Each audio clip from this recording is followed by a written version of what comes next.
Hi, everyone. I'm Laura Backus, publisher of Children's Book Insider and creator of WriteForKids.org and WritingBlueprints.com.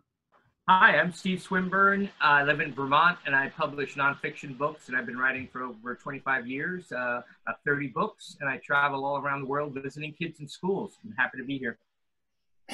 I'm Pete Lowry. I write adventure travel books for kids and for adults, and I teach at Middlebury College creative writing, and I live in Vermont, so this is fun. If you're watching this, that means you're interested in writing creative nonfiction for children or teens. And that's great, because creative nonfiction is the fastest growing segment of the children's book market. These books are winning high-level awards, landing on bestseller lists, and are filling the shelves of schools and libraries. Publishers are expanding their creative nonfiction offerings, which means they're always looking for new submissions. But here's a secret. Far fewer authors are writing creative nonfiction than writing fiction. So there's much less competition for publishing contracts, especially for new authors. Steve, Pete, and I are the founders of the Vermont Writers Roundtable, a small group creative nonfiction writing workshop. We developed the Vermont Writers Roundtable because we are passionate about creative nonfiction, and we believe in the value of these books to enrich lives and expand minds of young readers. And because you share our passion, we want you to have the best chance at developing an extraordinary creative nonfiction book and getting it published. And that commitment is at the core of everything we do and everything that happens at the Vermont Writers Roundtable. So I'll tell you a bit more about the workshop at the end of this video. But first, we wanted to take the opportunity to talk a bit about one of the most important considerations of writing a creative nonfiction book, which is about finding your unique approach or your way into the topic and how it affects your writing at every step of the process. So Steve, why don't you start us off with talking about how you choose an initial idea for a book and how you sustain interest in that idea as you write? Oh, that was great. Well, thank you, Laura. That was a great introduction. Let's see, passion. I basically used the following 6 rules of the road, if you will, for the last 25 years of my writing, to make rules of the road that will make nonfiction writing come alive. And I'm going to tell them to you and then go into one a little bit. Find the passion. Find something you're really interested in. Do octopus research, really dig into and getting great facts. Write a great beginning sentence or a great introduction. Show, don't tell, and write with details and verbs.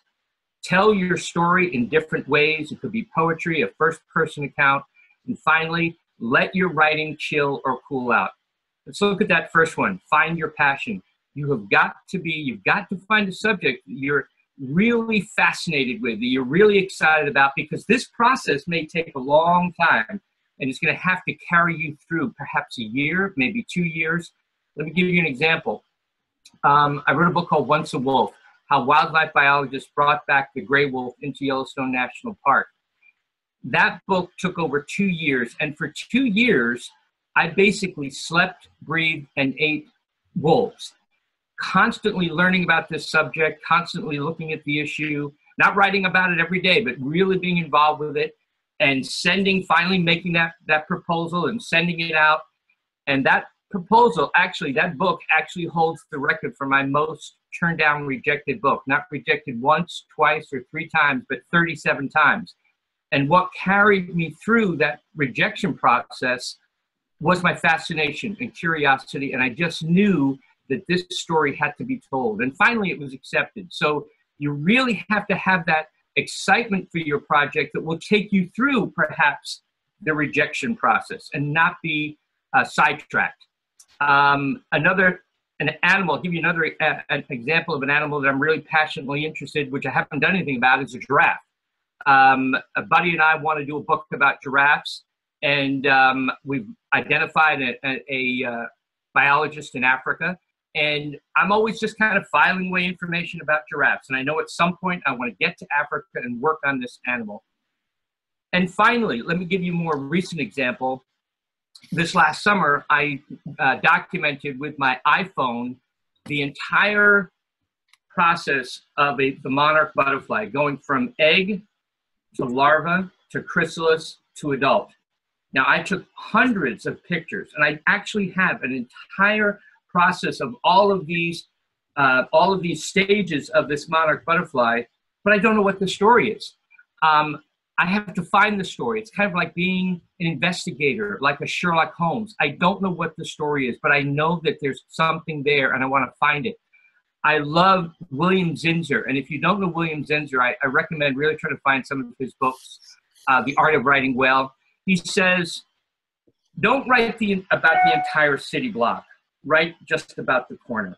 So it's a matter of finding focus. It's a matter of finding that hook. So I encourage you to find something that you're totally passionate about. Let that carry you right through the process to a hook, to revisions, great drafts, to a submission, and hopefully, with our help, an acceptance. Thanks. That was great, Steve. Thanks. I have a question for you. Finding the hook is so important. How do you know when you've got the hook? I mean, how long does it take? Do you know if you have, how do you know if you have to wait longer with your idea and let it sit until you've got the right hook? It's something you can't rush. I think it's something you have to just feel. I knew there were, let's go back to the Wolf book. I was getting rejected time and time again because people were saying, we've got so many wolf books out there, but I knew my hook was two things. One, the history of wolf hatred, and secondly, the introduction of the wolf into Yellowstone. That had not been done. That was fresh, that was unique, and I knew I could grab my reader with those two hooks. So I just felt it. So when you get your hook, when you feel you've got something fresh and unique, you know, you just know.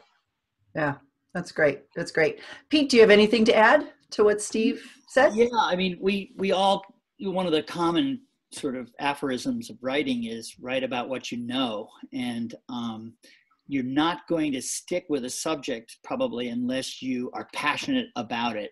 And so to get to know it, you have to start with passion. And I think making those choices on what you're going to focus on is sort of difficult, and because there's so many interesting topics out there, and I think that that once you pick one, you know, you explore it in all different ways. I mean, in a way, a writer is an explorer, and their research is exploration, and so you explore it in all the ways possible. And so I love his idea, Steve's idea of sticking with one topic and just living and breathing it and not giving up on it, because I think what happens is people might get distracted by other topics, or they'll give up too early. And I think that is where passion can sustain your longevity in a subject, you know. Thanks, Steve. Once you've got that idea that you're passionate about and have even done your initial research, you want to think about the tone that your writing is going to take and how that's going to affect the voice of the text and how you're going to present your information to your readers. So this tone really speaks to the creative in creative nonfiction, because it allows you to filter the information through a unique point of view, and also add an emotional layer that helps the readers connect to the topic. So I'd like to show you 3 creative nonfiction picture books that all have very different tones, but that all hit a different area of this creative nonfiction voice. So the first one I'm going to show you is It's Disgusting and We Ate It. And this is a picture book by James Solheim and illustrated by Eric Brace. Now, this book was published in 1998, so it is considered a classic at this point. But this also really underscores the long shelf life that a lot of creative nonfiction can have, which is often longer than fiction. Now, this is like a lot of creative nonfiction, this is fully illustrated to look like a picture book, but it actually is applicable to kids through about 3rd grade. So it hits a wider audience than the picture book, traditional fiction picture book would. Now, this book is comprised of bite-sized bits of information. pun intended there, of different things humans have eaten throughout history that we today would think of as completely disgusting. But we learned that at the time, people didn't think the stuff they were eating was disgusting at all. And in fact, a lot of what we eat today, they would not have touched. So you get this very interesting perspective on history of food and why people ate what they did and how their food was very much influenced by their culture or their occupation or what happened to be going on in the world at that time.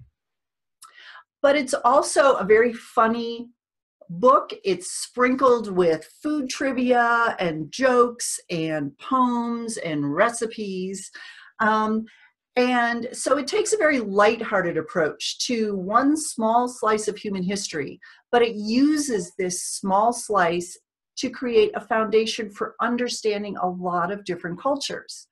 And that makes this book a really great choice for either reading out loud to younger kids or using as some fun background information, say in a history class, or even for reluctant readers who would be intimidated by a book that has a big wall of text on each page. In fact, you could take this same approach and use it in an illustrated chapter book on food throughout history for slightly older kids, say grades 3 to 6, and still have that funny, sort of disgusting slant to what you're talking about. So the next book, excuse me, that I'm going to show you is Her Right Foot. And this is written by David Eggers and illustrated by Sean Harris. Now this book is about the building of the Statue of Liberty.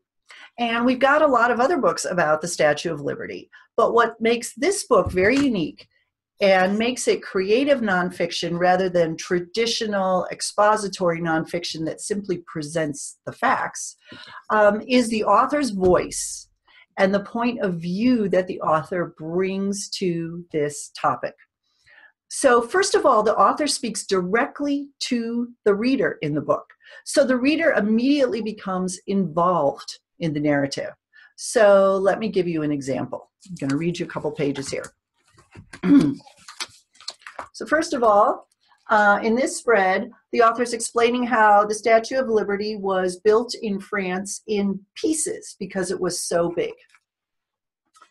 And then the next page says, these parts were assembled in New York City. Let me turn the page. No, wait. First they were assembled in Paris. Did you know this? Ask your friends and even your teachers if they knew that before the Statue of Liberty was assembled in New York, she was first constructed in Paris. Your friends and teachers will be astounded. They will be impressed. They might think you are fibbing, but you are not fibbing. This really happened. The Statue of Liberty stood there, high above Paris, for almost a year in 1884. And then I love this next page. After they assembled the statue in Paris, they took it apart. But we just put it together, the workers said. That is absurd, they said. They said this all in French, the language of the French, a people who appreciate the absurd. So you've got this really sort of funny tone to the whole thing. And it's a conversation between the author and the reader, which I love. But here's the part that really refers to the title, Her Right Foot. So after we go through the building of the statue and a lot of what's going on in America at that time, the author talks about how people have for years looked at her face and her crown and her torch and her gown and have talked about it and interpreted what it all means. But very few have talked about her right foot. And in this illustration, he points out how obviously the foot shows that she's in mid-stride. She's moving. And why is she moving? What does this mean? What does this mean that we often forget about this right foot, this right leg? And here's where the author inserts his point of view into the story. Here's an idea. Here is a theory. Here is a reminder. If the Statue of Liberty is a symbol of freedom, if the Statue of Liberty has welcomed millions of immigrants to the United States, then how can she stand still?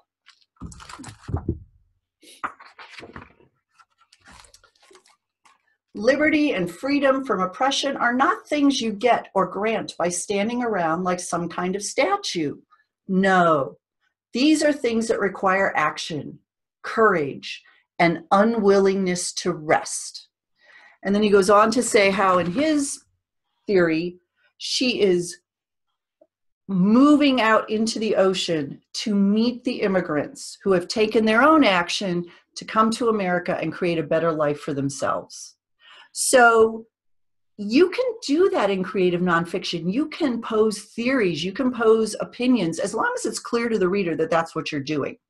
But what I love about this book is that he introduces these big ideas to young kids, but he does it in a way that's very intimate, very personal, and allows them to think about it on their own. He's not saying, this is true, you must think this. He's saying, here's an idea. What do you think? And so it is that collaborative effort between the reader and the writer that create this really amazing book. And my third book that I wanted to show you, this is actually, this book is called Crown, an Ode to the Fresh Cut.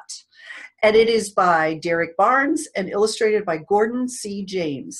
And this book actually won both a Caldecott Honor and a Newbery Honor Award for 2018. It's very rare that a picture book also wins a Newbery, which is for writing. Caldecott is for illustration. So this book is about part of the African American community that really hasn't been written about a whole lot, which is the ritual of going to the neighborhood barbershop on a regular basis and getting a haircut. But it's also a celebration of African American boys and young men. So the theme of this book is, if you can look in the mirror and be proud of what you see, then you can go out into the world and you can do anything. So it's an incredibly powerful, empowering book. And that's an example of creating that strong emotional connection with the reader that you can do with creative nonfiction. So I'm just going to read you a couple of pages so that you can hear the rhythm and the tone of the writing.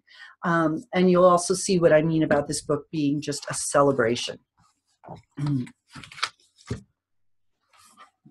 You can see just from the illustrations too, that this tone goes throughout the entire book.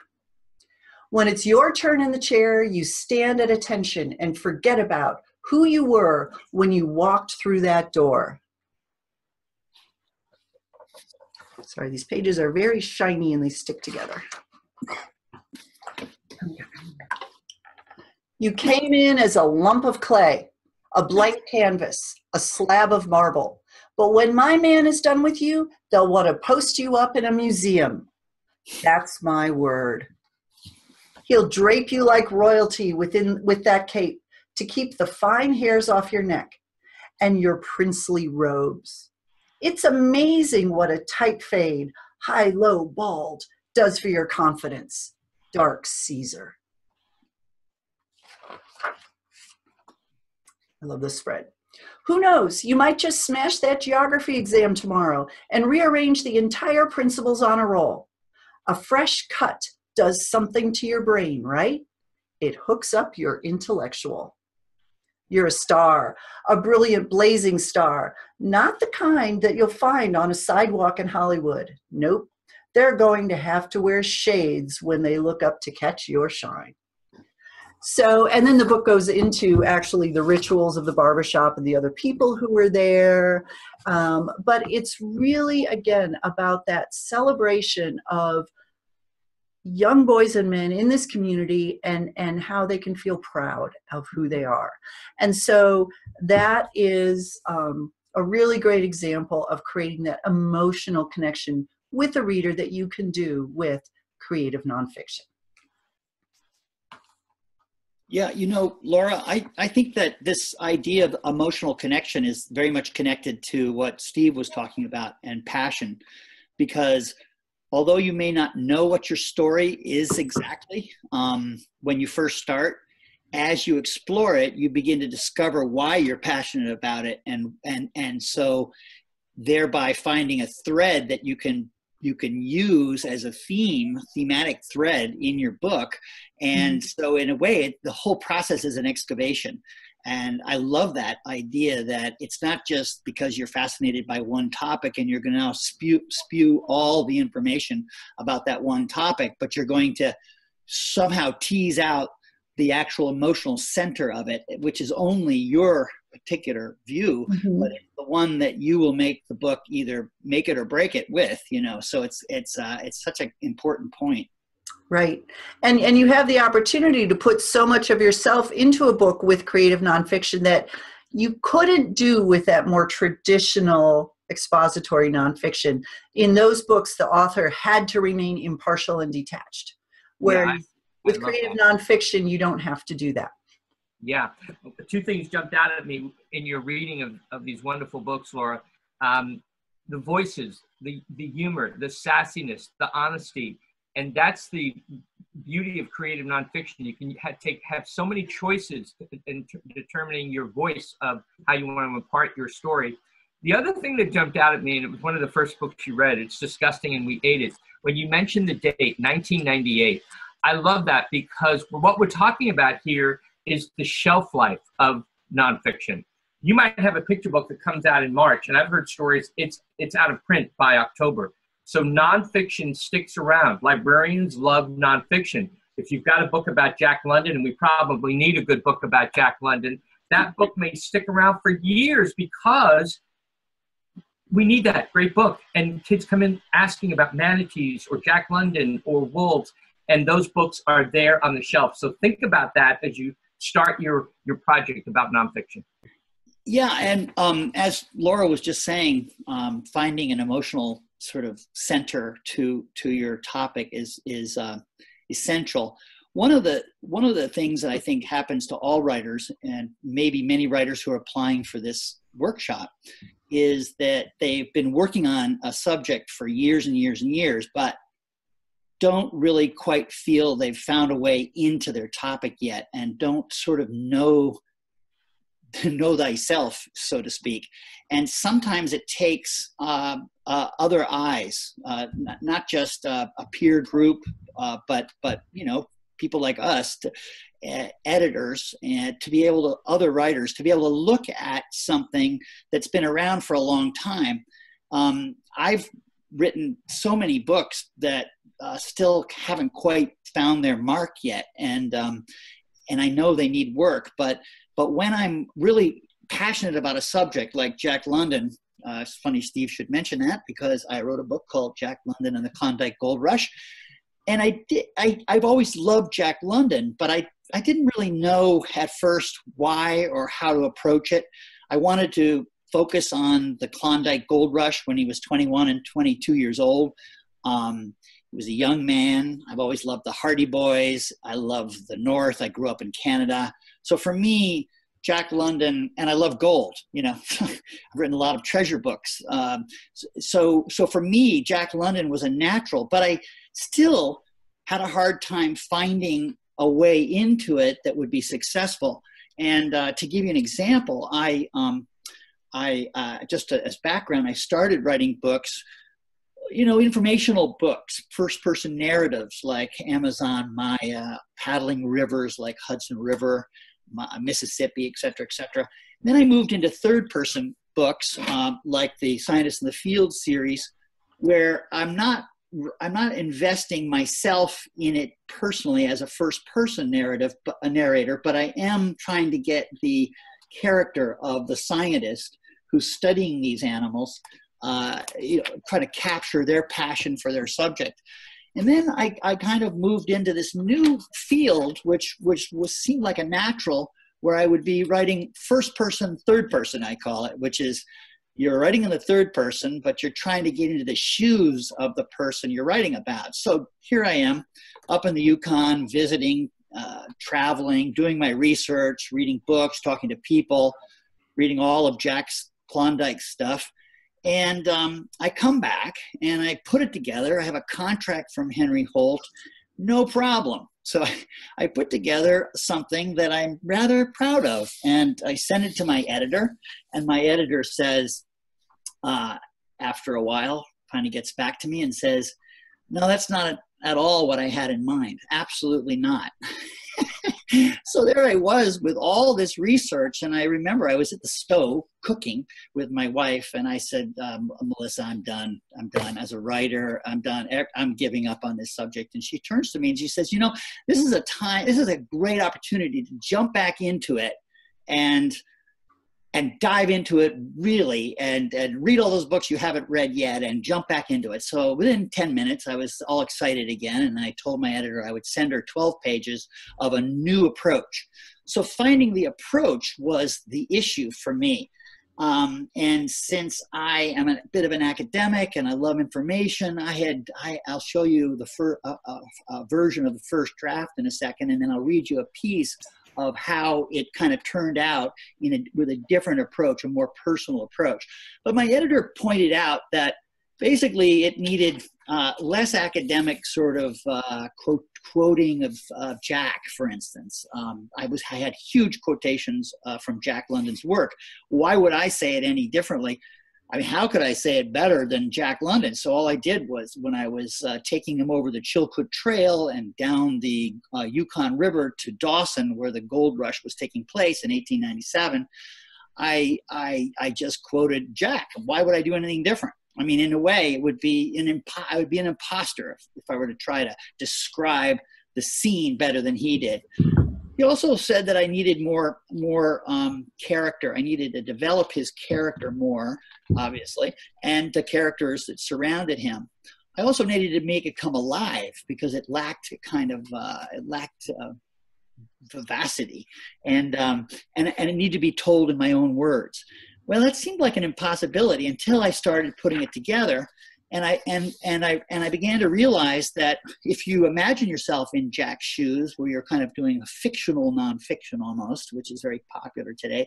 I mean, even in the heart of the sea, when we look at Philbrick's wonderful book, it's all taken from journals, but he makes it come alive as if you're on board with that cabin boy as he's heading up from Nantucket to go get destroyed by this huge whale. And so I jumped back into it with a different approach. And this is the kind of thing that an editor and other people can help you with. Now, I can't get into all the aspects of revision that we're going to approach and talk to you about in the workshop, but I will tell you it's going to be the kind of stuff that you can really use when you're remining and re-excavating the stuff that you've been doing for years and years. Just right now, quickly, I'm just going to show you a few passages from the first version. In the Gold Rush, there was I don't know if you know much about it, but the Stampeders left their offices and jobs all over the world, all over the United States, and hundreds of thousands of people raced to the Yukon to become rich, and because they'd heard of a gold strike in 1896. Way up in Dawson area of the Yukon Territory. So there's that classic image taken by a famous photographer of the men going up over the Chilkoot Trail in a line on the Golden Staircase. And so Jack had to also take a couple of 1,000 pounds of gear all the way up that mountains of Alaska and then down the Yukon River all the way to Dawson. And it was a 500 and some odd mile journey. And so I started putting together the information that sort of built what was happening at the scales, they called it, where they weighed the gear. The Mounties weighed the gear to make sure everybody was taking 2,000 pounds of gear in order to be able to survive the harsh Arctic winters and then go up over the Golden Staircase. They call it the Golden Staircase because people had cut these stairs in the ice during the winter part of those travels, and they cut the stairs, and you had to pay to use the stairs. So they called it the Golden Staircase. But starting off, a single line of men packing all their gear could be seen making endless trips over and over up a 45-degree slope of boulders. When the trail turned to ice, every man with a huge pack in his back followed the man in front on the 1,500 steps carved into the ice, later called the Golden Staircase. It even sounds a little boring. In the snow, if you stepped off the staircase, you'd never get back in line. Nobody would let you in. Then I threw in a little quote from Charmian London, Jack's wife, about how he held his pack with a tump line over his forehead. And then I got into some aspects of the dogs going over the Golden Staircase. And this is a passage from Call of the Wild, which is sort of not even totally relevant. One of the partners of Jack, named Fred Thompson, had actually kept a journal, but the journal's pretty basic. Here it is, August 23rd, 1897, rain and the mud. Moved quite a distance above sheep camp. Trail is very bad. Rain most of the night. Boys don't feel much like packing, but must keep moving. All right, that's not exactly an emotionally packed journal.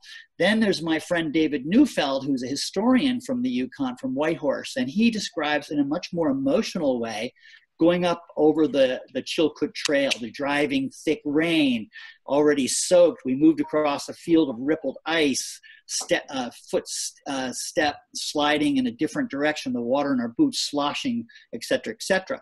So I put together this sort of pastiche of information, and it wasn't at all what it wasn't really the approach that I needed to take. So what I did was I rewrote it, and I finally, when I kind of knew what my editor was looking for, and what I also now deeply needed and wanted to do after so much research, and ended up writing the final version of Jack London, I took a completely different approach.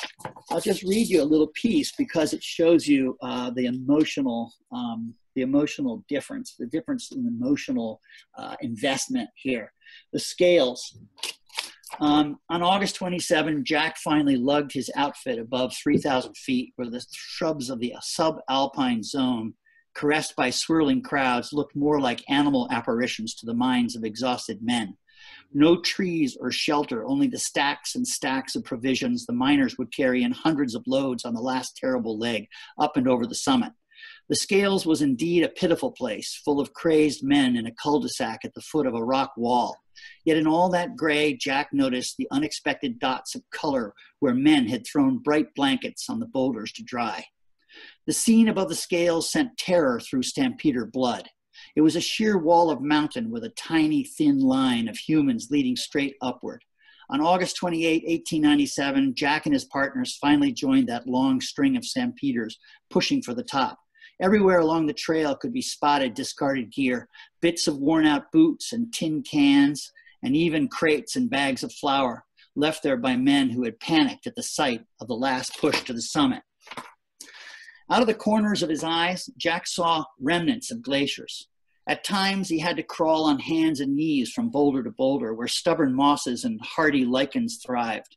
An occasional alpine flower grew out of the crag near the site where Jack and his partner set up camp. When it got too dark to climb, the group dropped their blankets on the cold, stony ground and fell into dead man's sleep. Icy water ran everywhere in the rocks below their blankets.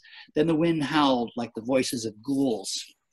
Okay, so what I've done is I've taken pieces of all of the research that I've done and tried from the people I've met, from the writings of Jack London, and I've tried to create a narrative, a story that sounds almost like fiction, but it isn't. It's all based in reality. So that was the approach that I was able to take only after many, many years of kind of failing and flailing, and with the help of a very good editor and a couple of friends who read and helped me too. And so that's just one aspect of the kind of thing that we're going to talk about in this workshop about revision, because as everybody knows, the greatest and hardest and most important work of any writing project takes place in revision. It just does. I mean, if you're Jeffrey Wolf or you're Jack Kerouac, maybe you can get around that. But basically, it takes revision. And so we can't start to even begin to talk about it. But we're going to go through all of your work and see maybe we can't find different avenues and see if we can help you find different ways to excavate the material you're so excited about so that you can also find a way to really, get the stuff out there and published. Mm-hmm. And Pete, you made a great point about how it took you years to figure this out, but part of our purpose at the Vermont Writers Roundtable is to shorten that learning curve for people, because we don't want to have to take years to figure this out. And when you are in the presence of seasoned writers like Pete and Steve, who have put in their time and learned it the hard way, they can teach you how to do it in a much shorter time. And so that, to me, that is a huge part of the value of a roundtable workshop. That's absolutely right, Laura. And that takes, if I had gone to my editor early on and understood what she wanted, mm-hmm. I hadn't really done that. And that was the mistake. If I had worked with her and if I had done a one-on-one, the kind of stuff we can do in our workshop and find out what you're trying to say, and we bring out the best writer in you, then that stuff can happen a lot faster. I mean, a lot of these years are the years of just traveling to the Yukon and the reading and the this and the that. So this kind of workshop is exactly what I wish I had had when I was working on that project early on, Mm-hmm. Mm-hmm. One of the great points that Pete's making here, of course, is to be able to, and sometimes this happens with a more seasoned or mature writer, but you can learn this right from the get-go, is be prepared to let your precious first draft go. Annie Lamott, in her wonderful book, Bird by Bird, calls it shitty first drafts. We're all writing shitty first drafts. And so we need to be prepared to let those go. And the good writing is in the rewriting, and that will come through in every project that you do. Mm-hmm. That is so true. Laura, I've had students who that don't understand revision, and they just tweak. And mm-hmm. then I have students who understand revision, and they throw everything out and begin again. And of course, they haven't thrown it all out. It's all there. And so that's a major leap. And those are the leaps that I think you can only really do when you've got people helping you look at your work and then talking about it with you and working in small workshops. Mm-hmm. That's true. And it's scary to do. You've put your blood, sweat, and tears into this draft.